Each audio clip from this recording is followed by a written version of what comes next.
На потек прехрамбената индустрија. Владата ја крои листата на фирми кои покрај тоа што користеле повластена цена на струјата, не ги намалиле цените на основните прехрамбени производи.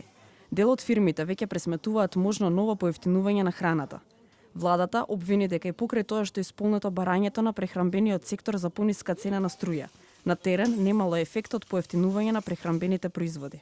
Дел од анкетираните граѓани се револтирани. Тие велат дека нема намалување на основните прехрамбени продукти. Граѓаните посочуваат дека има намалување на дел од цените, но тоа се чини символично во услови кога претходно истите цени достигнуваа пикови. Сепак дел од производите кои не се на листата основни, а сепак се дел од секојдневната потрошувачка кошничка, постојано варираат во нагорна линија. Воопшто цените не се намалени, дури се уште ги качуваат. На многу и дури се качени, а некаде се ги испуштува на тие цени што веќе биле, мислам, таа стара цена зголемена, таа сега доаѓа како намалена. Поскапени се, да.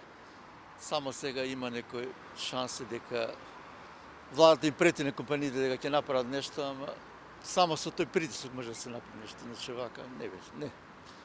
Цените се исти, дури некои се покачуваат така. Поскапени. Намалеле ништо. Дел од фирмите од прехрамбената индустрија започнаа со пресметки и анализи за можно пролетно поевтинување на основните прехрамбени производи, како маслото за јадење и брашното. Инпутот на струјата е различна.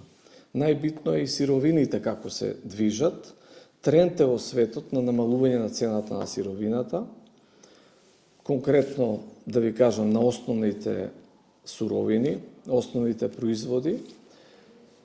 Значи, гледате, вие ми рековте дека нема намалување, но ќе ви кажам јас дека маслото за јадење е намалено и тоа драстично. Веќе гледаме дека има цена во маркетите и под 100 денари, што во кризата беше и 150. Се надевам дека овој месец ќе има и на другите производи, тренд на намалување има брашното. И досега следеше поевтинување на брашното и маслото за јадење, но според министерот за економија Бектеши, ефектот на поевтинување изостанал во месната индустрија. Имаме анализи на цените, секако има одредено намалување. Ние сме кажале дека намалувањето би требало да се движи од 7 до 12 и 13% за одредени производи.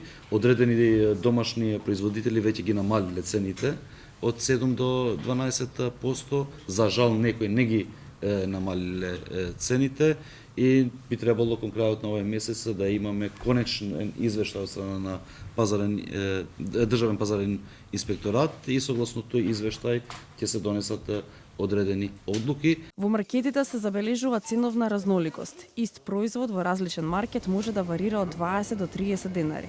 Се уште високи се цените на дел од млечните производи, производите за хигиена, како и цените на зеленчокот и овошјето, кој во овој период на годината, особено и во услови на инфлација, исклучително скапо за просечниот македонски стандард.